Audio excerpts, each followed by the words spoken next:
In this video, I'm going to show you how you can turn off sponsored websites or sponsored links on your Microsoft Edge quick links. As you can see, I added here some quick links. However, there are some links that I didn't add, for instance, these and these, and they are appearing in form of ads. So the best thing to do is to go ahead and turn them off permanently.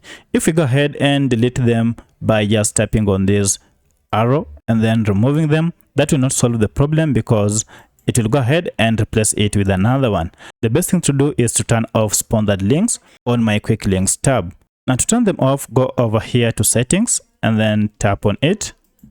And then down here we have an option called show sponsored links.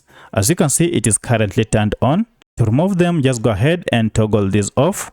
And as you can see, once I toggled off, they all disappeared and now we don't have any sponsored links or ads on my quick links. So that's how you turn off sponsored links on your quick links bar in Microsoft Edge. If this video is helpful to you, kindly hit the like button and subscribe to this channel to support me. Thank you for watching, and let's meet in the next video.